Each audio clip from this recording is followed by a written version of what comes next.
Here in example 3, we want to find all x values in the closed interval where g is concave up, concave down, and has a point of inflection. So, in order to look for concavity, we need to find the second derivative of g. So, reminder that the first derivative by FTC number 2 is f of x. So therefore, that means the second derivative is the derivative of f of x. Since we only have the graph of f of x, remember that is the slope of f of x. So let's look at f of x above and look at their slopes at different points. So I see here it's increasing, then it hits a 0 slope. Then it's decreasing, and then here the slope does not exist. It continues to decrease. The slope does not exist here, and then it starts to increase. So I can summarize that in a little chart below. So our closed interval is from -2 until 5. There are some crucial points that we need to focus on for the slope.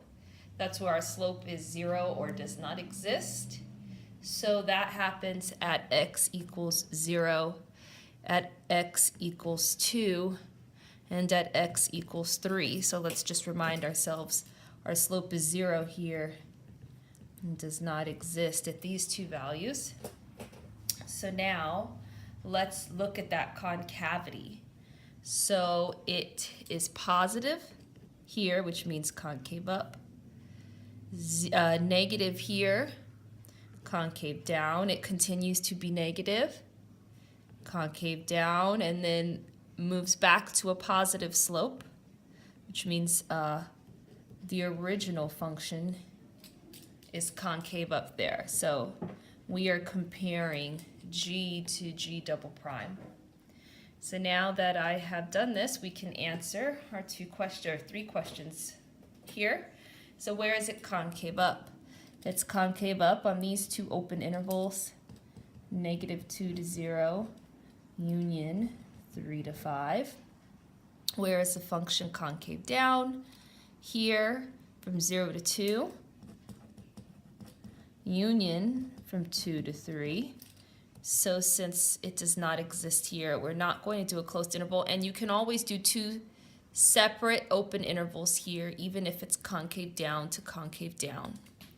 Now, where does this function have a point of inflection? So remember, a point of inflection is where your function changes from concave up to concave down and is continuous. So for part C, I see it changes from concave up to concave down at x equals 0.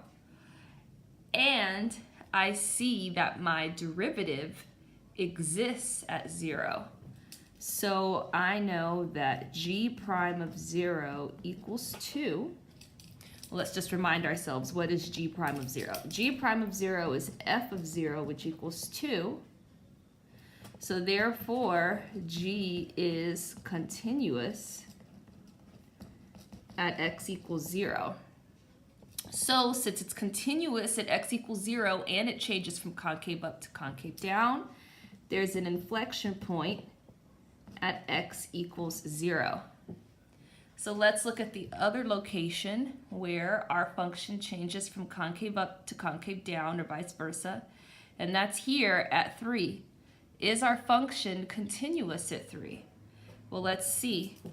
G prime of 3 equals f of 3, which is -1.